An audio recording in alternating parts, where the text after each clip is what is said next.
Nox Extremo. E agora a nossa próxima aventura vai ser explorar a caverna onde mora a Estelar Aranha. Então vamos em frente. Opa. Nossa, meu Deus, o tubarão tá voando. Tá ali. Vocês viram? O tubarão voou, mano. Não.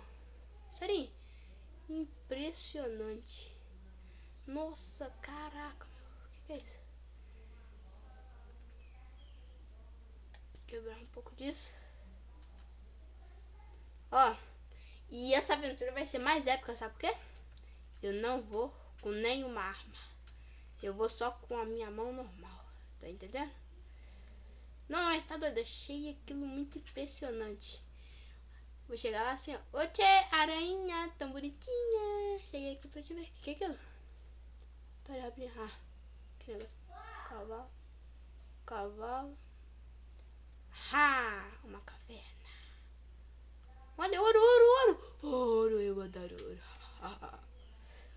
Não, sério, eu gosto muito de ouro. Ui!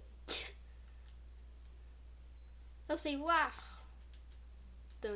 Pera aí um minutinho. E tem mais ouro aqui. Ah, depois eu pego. Nem sei se eu vou sair vivo daqui. Ah, porra. Meu Deus. É muito tenso. Ai, meu Deus. Que é aquilo? Ai! Ih!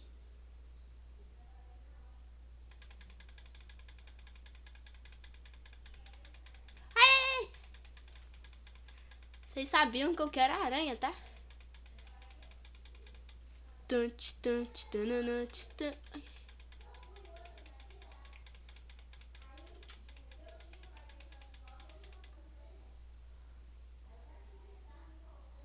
Ai, meu Deus. Vou tentar voar pra sair daqui.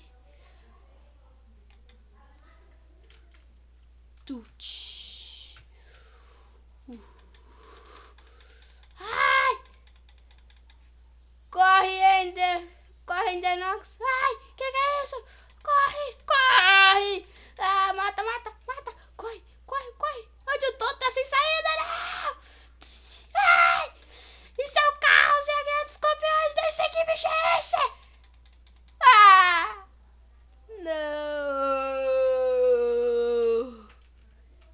Não!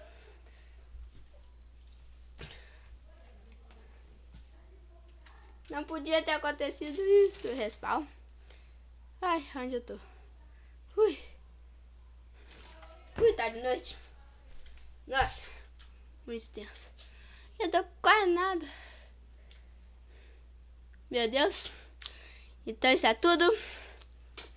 Até a próxima. Valeu, cara. Muito tenso.